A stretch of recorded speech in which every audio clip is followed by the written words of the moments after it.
Abali bakola ebyekisiru bayiga Sharifu bagwadda. Nalabe mama Fina mwaza rent. Kati ebyekisiru yiga byali akola byendi mu kulwanyisa. Mwabali mwabakolerako ebyamagezi. Era mugenda kusigala nga muri successful newe n'aba TikTok telimu. Onfunye bulungi? Ne bwe bagijjawo abana bajja kusigala nga baliki. Baddewa. Ne bwe tali baddewo era Katonda badde wakuba blessinga. Mbalamusiza mwena abali ku Kachumba TV mugamba mutya kansubiyeti bitambulira ddala bulungi nnyo. Olwaleero ndeese omukulu Nobati Events omu kubaagala okugisawo TikTok mu Uganda. Twagala tulabe ebirungi bya TikTok n'ebibi tuweeyinge. Birungi byesinze okukola obulungi oba bibi byebireese tagali mu ggwanga. N'ensonga lwaki ye avuddeyo ayagala ogigisawo naye nga era y'omu awambye mu bigambo bye obukulembeze bwa mwami Abitex abadde akulira abapromota mu Uganda ye agambye nti no yabuwambye. Awo tugenda otandikira then tudde ku nsonga ya TikTok. Omukulu nkulamusiza. Nange nkulamusiza. Ogamba otya? Ndi bulungi. Ng'onyirira. Mukama akuuma. Nobati Events gemanya. Abamu nno nalabe abanvuma mboyo kati naye anoonya simanya linnya. Bagambye onoonya linnya lyange. Brand yange nakagitekamu almost emitwalo gya $20. Emitwalo gya $20? Yes, miliyoni nga 7.5.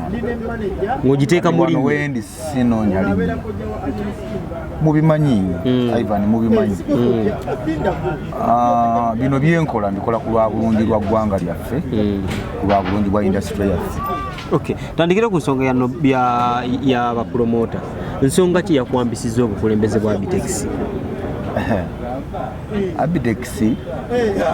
Abitex nzikiriza nti y'omu ku basenior promoters ababaddewo.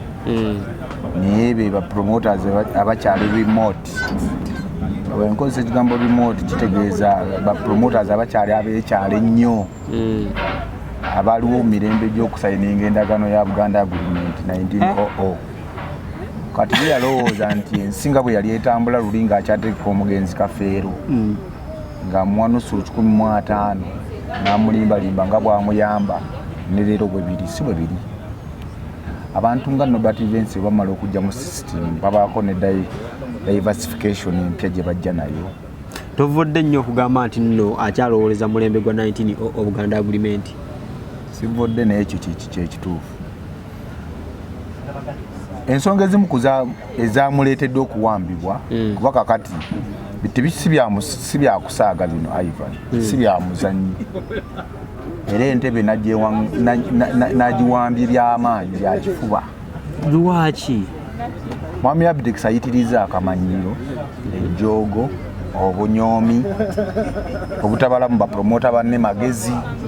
Yamanyi ennyo olw'okuba yaliwo nga Kafeero akyayimba, nga bamati Nyangume bakyayimba nga bakyali battabbu. Tatambula na mulembe. Bannabiro nabitaka nga bakyayimba.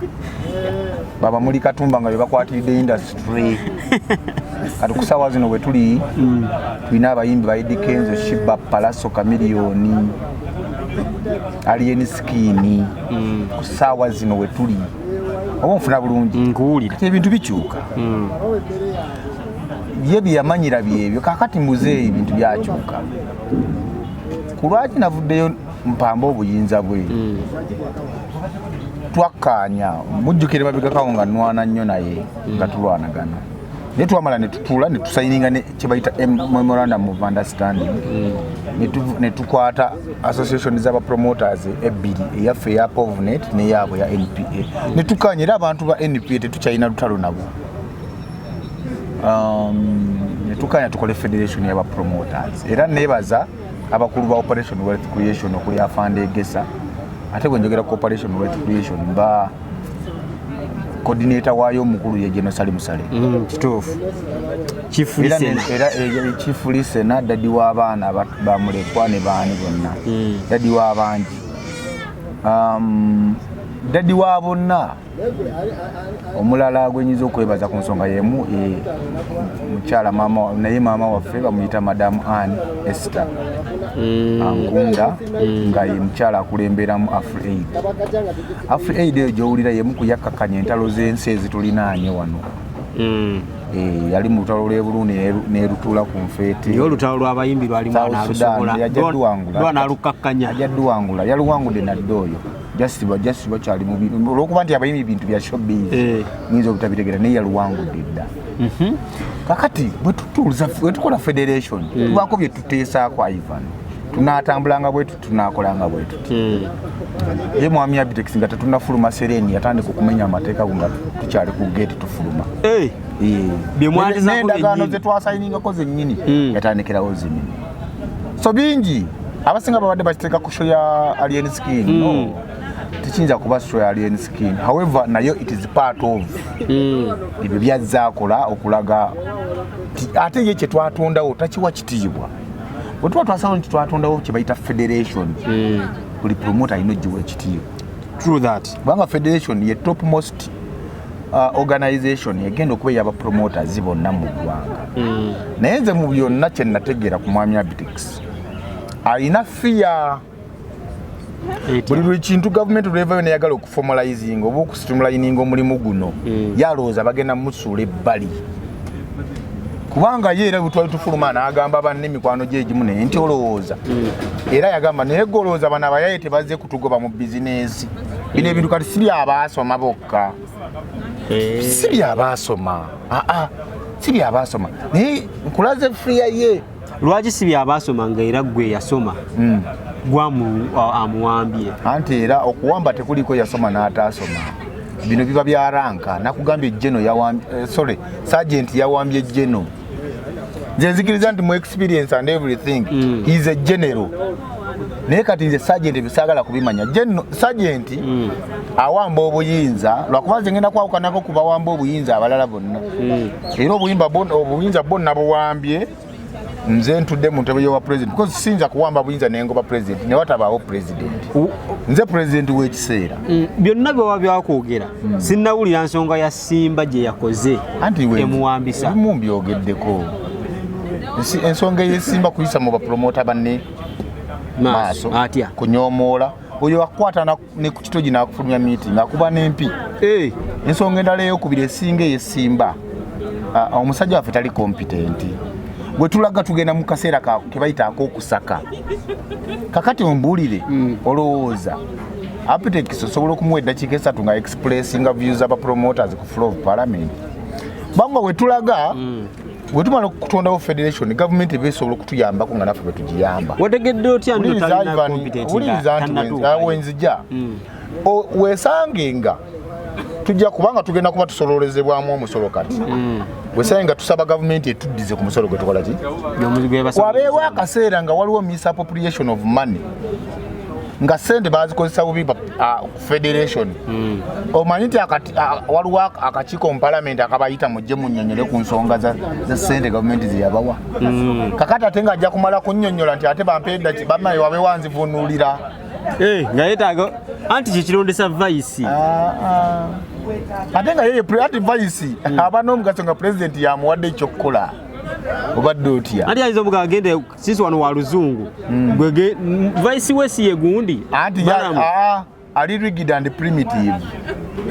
Takkiririza mu ebyo tabimanyi yamanyi yeki. Kati ne vice we tamusindikayo. Kati ye kulaki tutuuka ku vice ate nga president waali. Bakukkiriza omuwamba ba vice. Tulabawo nina be nayogeddeko nabo abamu abatono. Naye abo abakulu Balamu ne banne bonna babajjo bannenyeza nibyo bannanenya banvumye bakoze biki bamwami Balunya bonna bantabukidde bamwami Emma bonna bantabukidde waliwo wafu wampovunet mwami David Kalenda naye antabukidde muli batono mulinga batano nebe mbate mweterezeza buno obuyinza n'ennyongera okubunyweramu nammwe emirimu temulina. Ogambye etya? Bajjo Balamu mwami Emma mwami Mpola waliwo n'omulenzi omuto bamuyita Jojo ne mwami Siarake. Mwagala okwekika mu kkubo lyange ery'obwa president. Naye singa nnwana n'embuwangulira ddala emirimu temulina. Babuulira ate Siarake ne Jojo mikwano gyange naye ku ssaawa zino banvuddemu naye njogeddeko batondo tebalinga 8 akakiiko kaliko abantu 3 mu aba bo bakukkiriza ninako abasinga okunzikiririzaamu ate ekirala ng'onaayeekera tolinda majority ekukkiririzaamu bw'omala okuwamba n'olangirira ku TV z'eggwanga ne rediyo nga bwe njogera wano obeera pulezidenti tebagenda kukwata musango gwa kulyamu bapromota lukwe kuba obeera nga lidde mu nsi olukwe bwovuuka omuyekera bagunkwatira wakuba kati nze ngenda okuba nga ndagira ani akumyuka nze ngenda okuba nga ndagira ku saawa zino tewali amyuka wabula akakiiko akabaddewo akakadde njakkawo ekitiibwa bwe kanaba kakkiriza mu bino byenjogera ebyokuba nti nawambye obuyinza yo gavumenti ya Uganda yakkiriza okuwamba kwo awo wenzija nina obbaguza ekirowoozo kyange ne idea naye kati kansooka entereeza eno gyenakoze eki ginawambye so bino ebintu si byakusaaga bwana Ivan bweba ne pulezidenti nga yakola bintu byakukyamuukirira bukyamuukirizi twatesa netusayininga n'endagaano onfuna tuteeseza ku mateeka tegwe ogamenyanga tegwe pulezidenti bubanga bufumbo Ivan ng'okyayogereza mwana muwala omulaga nga bw'oyagala okumuwasa era omutwale mu bakadde akwanjule nga tonaba na kukyala waabwe aye n'omukuba empya omwasa amatu Abitex ekintu kye yakoze ekyokuteeka omulaga kye kinaabeera mu bufumbo ekyokuteeka show alien kalenda Palaso nga alinayo show ku Freedom City nga Palaso alina show Lugogo kye kyakubagudde n'ovaayo muwambe eyo si ensonga olw'ensonga eyo show teyali yiye yali yaani eyo show teyabeeteberangako ya Abitex ye yeeyambaza bweyambaza diba ya concert nesi yali nanyini concert yeyo yali amawanga magatte nze nagiyita United National Promoters Association abasajja ba NPA beegatta bonna balinga 7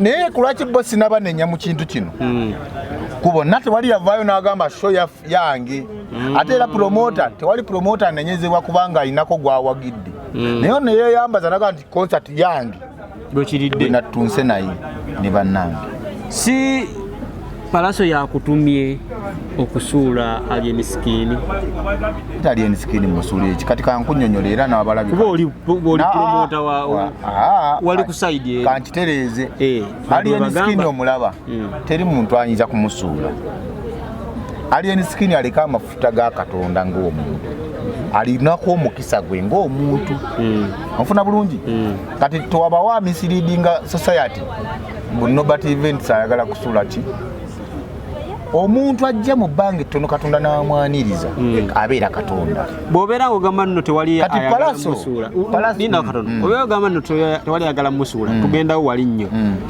bw'ovaayo n'ogamba ati noyagala bajja TikTok nga yemuleese oba toyagala isuula alien n'abayimbi abalinga ye abagirire ku TikTok kituufu erina ebirungi byayo byekoze eki bw'ebeera esa alien ekyo kirungi tukiweera credit naye ate ebibi bisinga ebirungi ekibi eky'okuvuma omuntu nga basobola avumye omuvunaana mu mateeka n'ekirungi ekyokuleeta omwana from nowhere ku ground TikTok nemuwa omulimu baana bangi nnyo abalina ku TikTok emirimu nga tebakyagenda saba mirimu wabula babaleetera buleetezi ssente ne bakolerako obulango tulabeka abaana nga bakyakala balinnya ennyonyi basefuko ebibi byabwe n'ebirungi byabwe obiraba nti no beeyagaza obulamu bwabwe bwa TikTok abaana mbaagala nnyo era bagoberera bw'ogijjawo obeera tokoteggera miti mito oba n'abaana abali creative abaana already ensi bategedde ekirala bakyakala mix seems too funny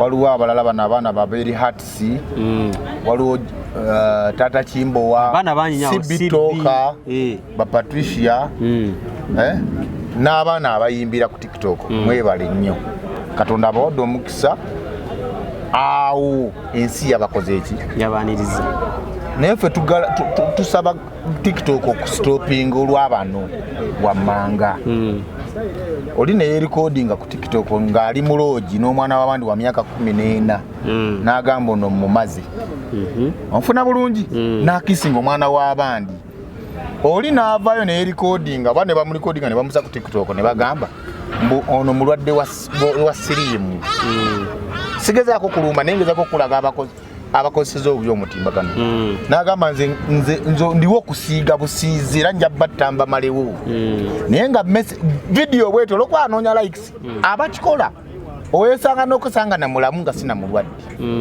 naye olwokuba anoonya likes simanya banfollowing ne vidiyo negoyinga viral kati omwana omuto oba omuntu alaba vidiyo yayinza okulowooza nti ensi bwetu bweyetaaga ekitegeza omuntu asobola waliwo vidiyo ginalabye aga nze mbadde nze mannakaba nensirimu n'eddagala lyange emyaka 5 ekyo tukitegeera era tukubiriza abalwadde bakoleki naye si kukipromotinga mu ngeri eyo oba nfuna bulungi omulala asembedde ddala eyambagudde okubanga zijja okwogera ku nsonga ya TikTok omusajja basa abaana b'abakazi n'abasajja abaana ba ADF omusajja wa bodaboda muvuzi wa bodaboda avuddeyo agambye mbunze ffe twabase kyokka ali wano buyikwe muvuzi wa bodaboda onfuna bulungi ekirala olwo byenjogerako nga mwaba TV mujja kutya okubyogerako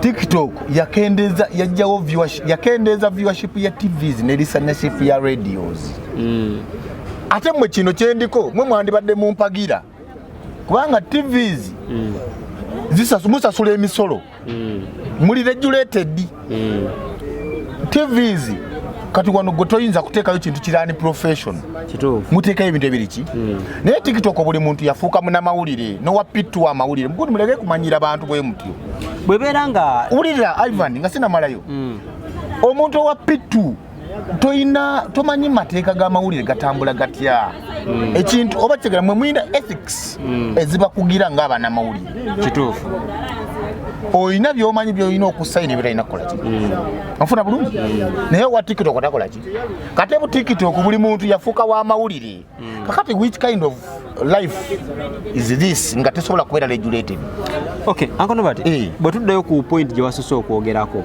nti nno omuntu naye recordinga ng'alina omwana oba omwana w'essomero tewandyebaziza TikTok okulaga ebintu ng'ebyo ensi kitegeeza nti ebintu bingi bwe bityo ebadde bikolebwa ng'abaana b'essomero babeebakako ng'abaana b'essomero batulugunyizibwa naye nga tewaliyo ng'ensi tesobola kimanya naye TikTok ebeera esobodde okukijjayo gavumenti erina kukangavula muntu oyo era mu lujjudde ensi neetegeera nti no kino kibi era n'abakola ebikolwa bwe bityo ne baggwawo. Ivan omanyi ku lwaki Katonda yasindika sitaani ku nsi kubanga ebibi kizibu kyakubyewala oba ebibi kizibu kyakubanga bijja kuggwaawo naye ate TikTok ebipromotinga bupromotinzi kati omwana omuwala ow'emyaka 15 walaba munne we14 nga yagenda mu logika ne kagoyinga viral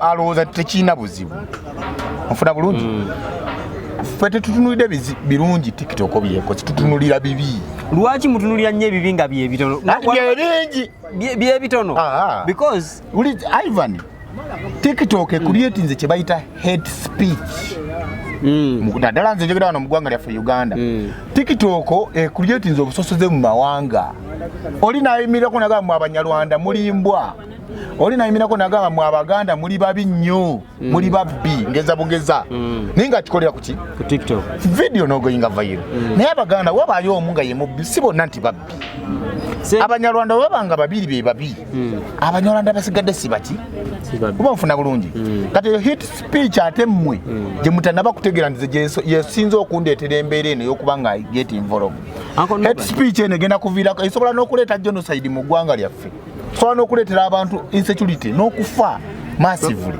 bwe babeera nga obudde buno balina app ya TikTok nga kwe babikolera n'ogiggala ne badda ku Facebook n'ogiggala ne badda ku Twitter n'ogiggala because bo bajja beera babyogera okusinziira bwe baagadde obyogerera ate bw'oggala luno oluggi kitegeeza oba bawadde space okugenda mu luggi olulala togenda kuggala social media eyo n'ogimalewo. Ivan mulimu platforms zetumanyi za social media nga zikolebwa nga ziri regulated kati sofa Facebook eri regulated Twitter tosobola kukolerako ebyo ate Twitter si ya buli omu kati mwaba mawulire kiri kye nagaye bimwe bimwasemerera ate mwe musinga okufuniramu because kati awajjamu kana akawwa understanding abategeevu abagaana okumanya nti no ebyekisirwa bya kisiru abadde balowooza nti TikTok bawadde omukisa kyekiseera ekirala Ivan kyesijjeeyo TikTok is a threat to security. How? Government, I want to expose this to you. Abakulu abakulira security agencies afande General Mbadi CDF omukulu afande Damuliro wa CMI wa Crime Intelligence abakulu wa CMI afande Katabazo wa ISO. Please take note muli nebaza lulala anti TikTok eyingira mu privacy y'ebitongole ebyenjawulo ebya government nvuddeyo n'ekipapula era ogenda kuba wamukisa kuba kubagenda okusooka okukifuna okukisaayo mpandise ebbaluwa officially nga ndiwandikira UCC nsonga eno ntandise engagements zange era weekend nga tennaggwako mba namawulire nja kubayita nga nine UCC ku nsonga y'emu namala UCC paka ne president's office bonna mbawandikidde ebbaluwa ku nsonga ya TikTok. Kino ekintu kinene Ivan temunakitegeera. Ogambe nti nno bawadde ennaku 9 emyezi 3 bannayuganda gyaba bakutunuulira egenda beera evuddewo ogenda kikola otya nga ne gavumenti yagamba nti nno ejjewo Facebook abantu bakyagikozesa nga bakozesa but events just watch the space wetegereza embeera bw'enaaba etambula.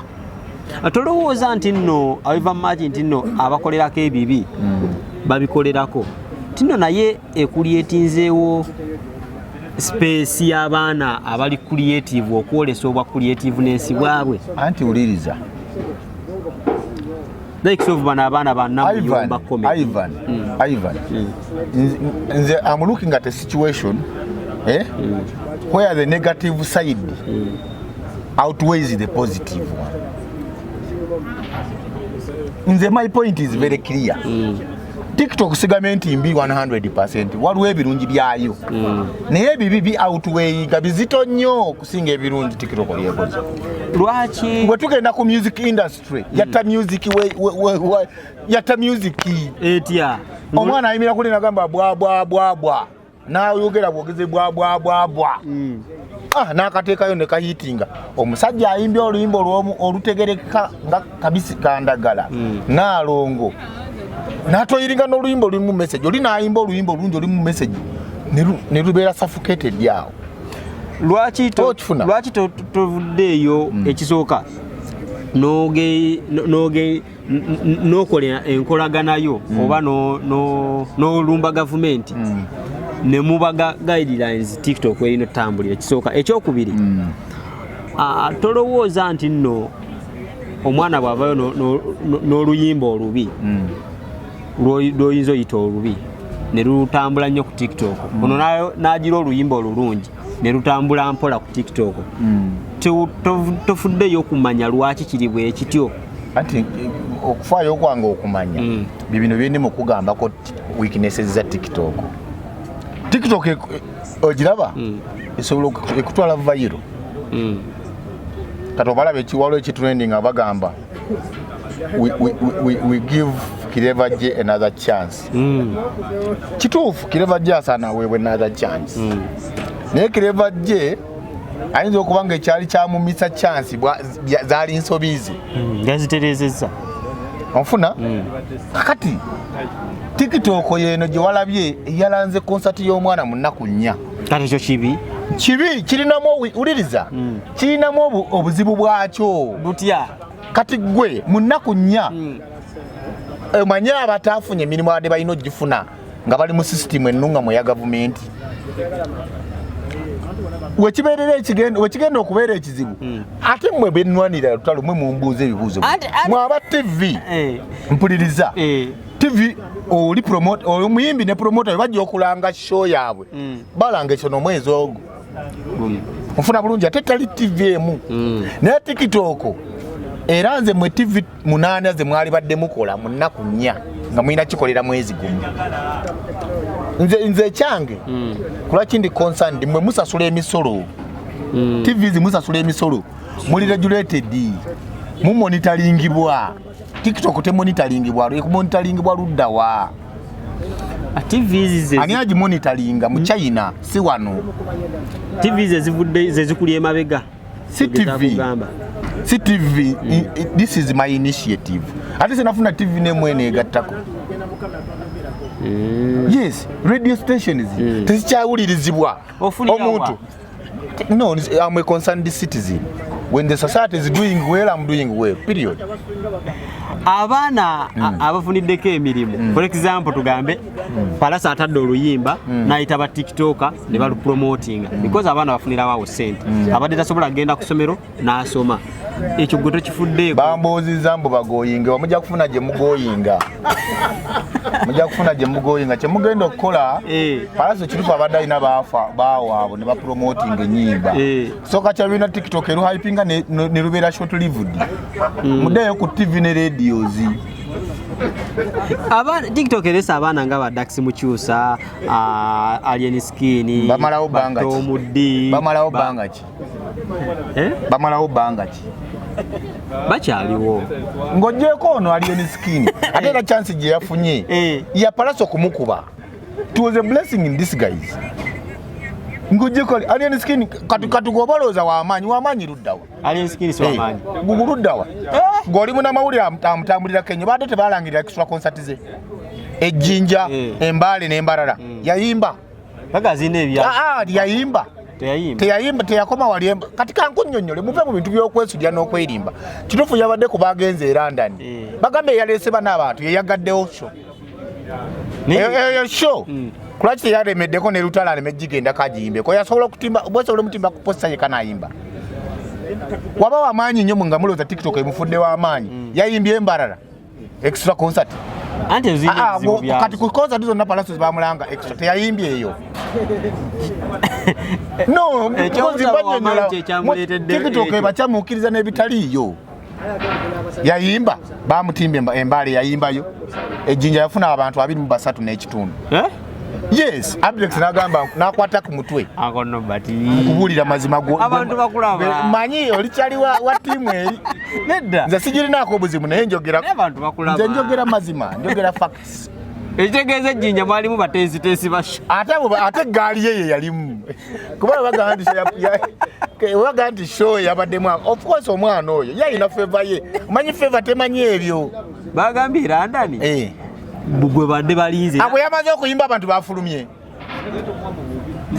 basigadde e London webanga abantu bazze kulaba ye bwe yamaze okuyimba ne bafuluma basigalamu bazimalayo sente zaabwe ati kyekugamba omuyimbi omulungi ow'amaanyi Palasa bwalinya ku stage bw'omanyi kulaki ati kati tolakuba toli promota ffe bapromota tukitegeera omuyimbi ow'amaanyi gw'omanyi nti headliner wa show bw'ayimba ku ssaawa emu shebe ekusaze kubanga abantu bagamba amaze okuyimba tebajjira ddala kati lutalaba kubanga yeyasookawo abaali balina okusasula amangu tebalirinze ofuna bulungi kati omwana oyo Katonda amuwadde omukisa amuyisizaawo bye nagambanga alimpa Ronald Katonda bw'akuwa omukisa n'akuyisaawo ekisinga obukulu constant olina kubeera otya constant ofuna bulungi kati alien skin Katonda ngonkimanyi ojja kundaba video ojja giraba Katonda akuyisizaawo kati kakkana beera muntu beera musician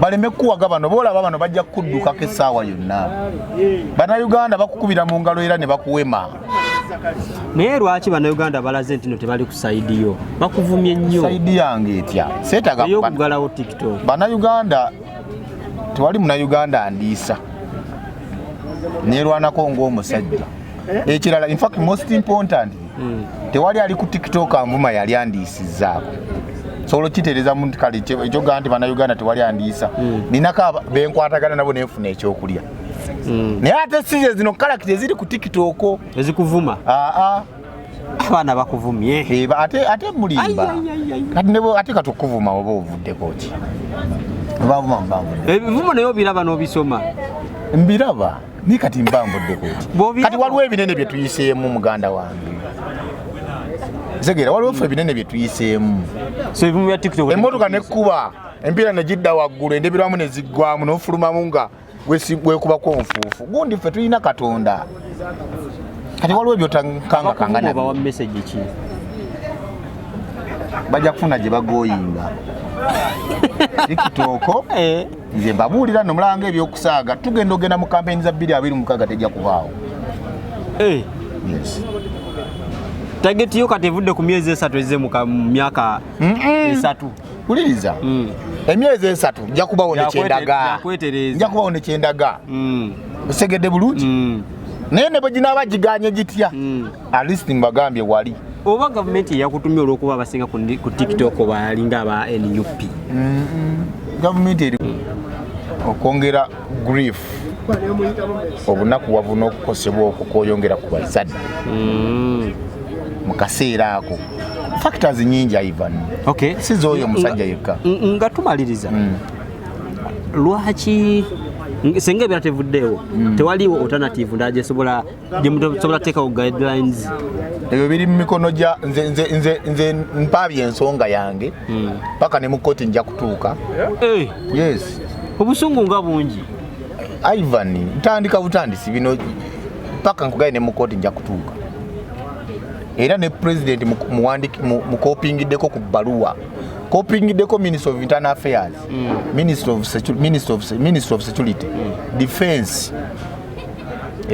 Internal Affairs etwala police ne police njikopingiddeko n'ebirungi obitaddemu nti abaana bafuniddeko business bafuniddeko abakyala ababenzi ndopa bibi ate ebirungi ebirungi tebigazaawo okimanyi kuliko omwana nga yakamala okuva mu mbaga naye ng'omukyala yafunidde ku TikTok ogwo gwabadde mukisa gwe kati bw'ogiggalawo ekitegeeza abalina emikisa kyogamba abeewasa bamaama baffe ne bajjajjaffe beewasiza ku TikTok waliwo yaŋŋambye TikTok eyambyeko music industry biki era nga ebivulu byammwe kyogamba abayimbi abaliwo olwaleero ani ayinza okukuba nambole nagijjuza ye kabase bata bagijjuzanga waliwo TikTok Abudumulasi yakubanga zi TikTok omuntu manya yakubanga zi nambole na kivubo Chance na Lubega TikTok yaliwo yaliwo. We want you people to mature from doing stupid and rubbish music. You do good music, period. Olinaga anya kokonyo anya kokonyo very rubbish rubbish akayimba ko mwanako yes nguli osegera kati ddala luyimba kyolu yazzaako luliwa mwe wadde mwana mu TikTok eresa abaana bangi yazzaako luliwa yazzaako olwamaama so yagambye simanyanga I'm not a politician era olabanga ali mu kugamba olinga kayimba kamaama kakola kalungi kayimbe layini yakeemu engeri gye kakola enseno nze ne mama yatwawula era olaba gwakamanyi yesikamanyi sajja wange ali ku kamera akamanyi no so mbabuulira aberese bakididi abaana balevuddeyo ndowooza obiwulira omwambu alina oluyimba baliyita obuumaana obuuma 2+2 no kididi kati katonda mwe mufunye omukisa nti yabayisaawo mutereeze muyimbe ebintu ebyamagezi abavudde tebagenda kukyukira oli naayimba okwepicha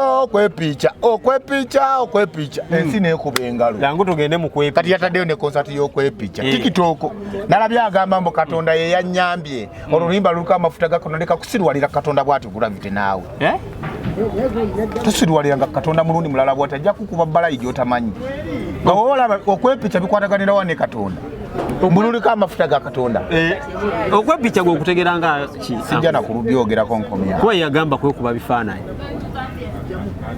simwogerako simuzaako mukono so mu bufunze nga tumaliriza Uncle Nobert message gy'olina eri ba TikTokers nga tumaliriza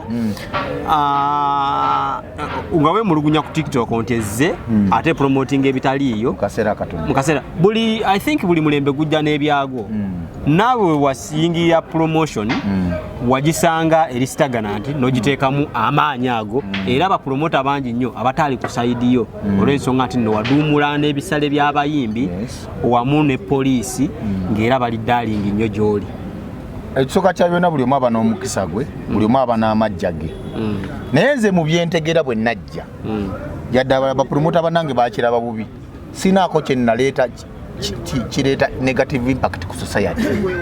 Bwe mba najja ne ngamba nti omuyimbi asaana asasulwe bulungi. Kubanga bapromota abaliwo nga Mwami Abidex aba old stone age nga bagamba nti muyimbi ngenda mulaga nti mu promoting because bo bali bateekawo fee eyo mu bayimbi tewaye promota wa kitalo nnyo yakuyambako kussa waggulu tebaboogerako nga tebabagamba nako kati awo ate nze sifaanagana bano bakozesa bubi social media ya gundi TikTok.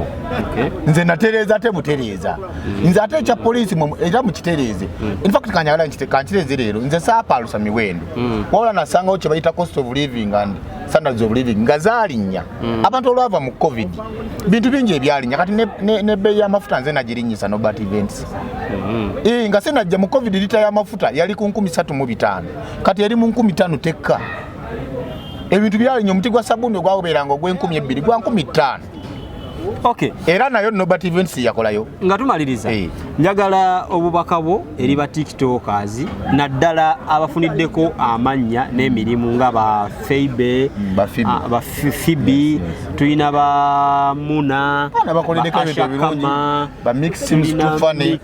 They no longer need bawo message yo ng'otunuulira ng'okuba ekifaananyi kyabwe n'ekifaananyi ky'abaana abali wansi abadde baagala obeera nga bo ng'era bye balabirako.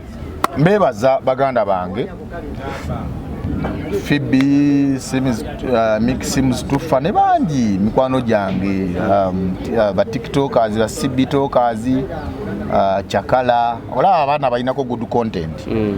Katonda abablessinze neta abablessinze lwa TikTok abablessinze lwa good work gwe mukola. Abaali bakola ebyekisiru ba Iga Sharifu bagwa dda nalabye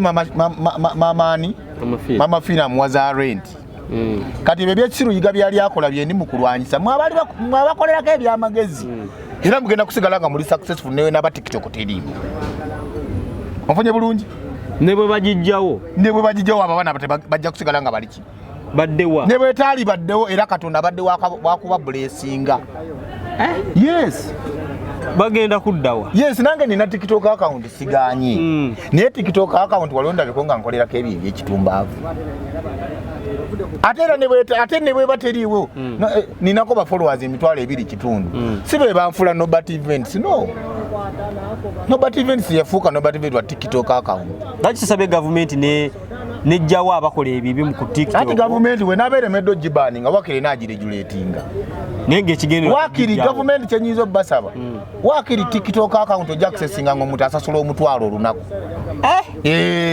Awo sigaleko ebyamagezi mwana Uganda kisoboka when you see regulating kisoboka oli asasule airtime oba gavumenti eddamu ne introducinga OTT buto ng'osasula omusolo gwa TikTok osasula omutwalo olunaku.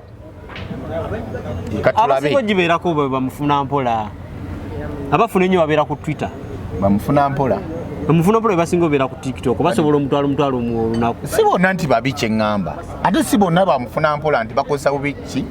Nze ntunulidde oli akozesa obubi kati tetutunuulira birungi ebirungi we biba nga birungi naye nga bitono ku bibi ebibi ebisinga obungi. Exactly kati nze ndi mu kulwanyisa bino ebibi. Okay. Setugambe nti TikTok teyina impact eri nnungi oba positive impact eyina ebirungi naye eyina 20% ng'ebibiri 80%. Okay. Awo wennyini nsuubira tetugenda ssukako wano naye ngenda kusaba ba TikTok abali eyo ng'olina ebirowoozo byo ebirungi mujje twegattire wamu tulabe engeri gye tuyinza okwegejingamu Muganda waffe Nobert either tubimuguze tebatawaana kino tekidda mabega teweetaaga birowoozo byabwe bimala byendabyeko ku TikTok bawa omukisa obawulirize tebalina kye bagatta ku ggwanga.